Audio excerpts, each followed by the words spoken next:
Good Saturday afternoon.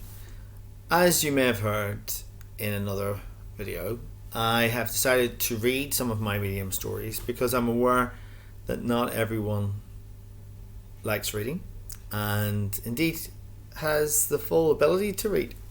So, listening to that feedback has caused me to read. So, if you want to hear it, this is where you can hear it. So the story is titled I Still Like a Story Better Than a Psalm, and it's subtitled with Psalm 25. And there's a picture of two paths.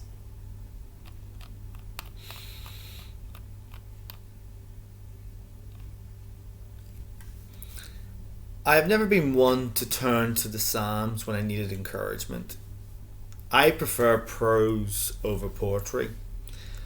I'm being challenged as our group has decided to use Psalms as a basis of our contemplations.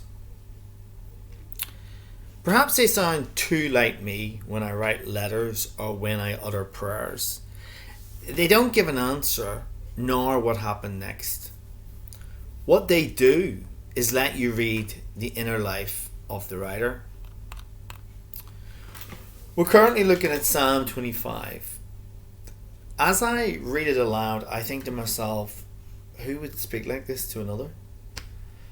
When I read it, I try to make it like a conversation. You know the difference between when someone reads something like, the following is the passage to be read today, which doesn't sound really like anybody having a conversation, where it's more important that you try to read like someone would speak.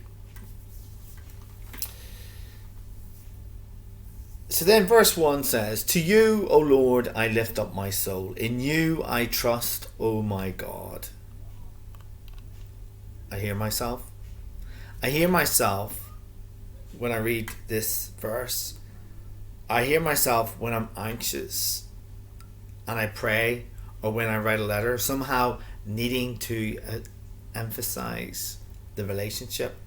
The O Lord could well be for us. Our need to magnify God, to soothe ourselves so that no matter what ails us, God is bigger. And that is why we lift our soul to God, to the God we trust. We can trust ourselves, so we become like children needing a parent. Verse 2. Do not let me be put to shame, nor let my enemies triumph over me. When I read this, I sense that David, who's believed to have written the Psalms, is feeling vulnerable. Many of us can identify with the fear of failure as we wonder what happens if. Again, he calls on God rather than his own resources. For again, like many of us, he doubts his own ability to stay in a place of favour. He speaks of enemies. We all seem to have people who we think are against us, or perhaps people, for whatever reason, we are in competition. And we don't really want them to see us fail. These people may not be bothered, but we are bothered by these people. The shame we feel is not because of something we've done, or not necessarily because of something we've done, but a shame that comes from our perception that we have failed, and in that failure, others may gloat. Verse 3. No one whose hope is in you will ever be put to shame, but they will be put to shame who are treacherous without excuse. Again, David is drawn on God to assuage. Do you hear me? Assuage his fears. I'm putting my hope in you, God, so you can't let me down. I'm putting my hope in you, God, so you can't let me down. So I just did an example of what I'm saying when you sometimes read something but you don't do it like you would say it. So I'm putting my hope in you, God, so don't let me down. We may doubt ourselves, we may fail, but God better not. I can picture David in some tent in the midst of some defense against a warring force. I can see at the same time a picture of myself when I'm overcome by some matter and knowing not what to do other than pray. If these are the prayers for ourselves, are they much different for those we pray for? I don't think so. Because others find themselves in situations like David, like me, with all the fears and doubts that come. When our group met, one of us asked the question, how different would they be if they had not met Jesus?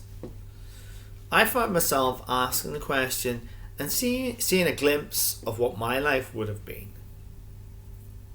There were a few years that I went my own way from the age of 13 to 17.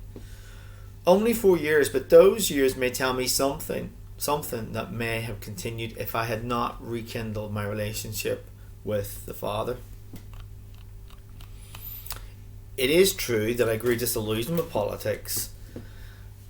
I hadn't worked out that the art of the possible only happens with negotiation and compromise. Actually, I probably hadn't worked out that life works better with the same components. So it wasn't rekindling the relationship that led me to that decision, as in becoming disillusioned with politics. It was seeing that people didn't stick to what they said.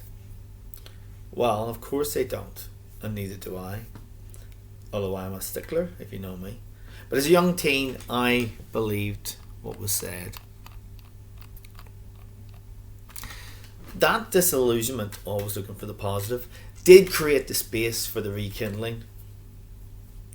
I could easily have been a young father, as I'd lost sense of the sacred and often acted in the moment believing it enhanced my worth or status. Self-belief, self-esteem, self-image, all those things. I could have thought being in a committed relationship with a child or not with a child could have afforded worth. And at 21, I was tempted. I could have said yes to the trainee manager role at the local hotel. I did, only later to say no.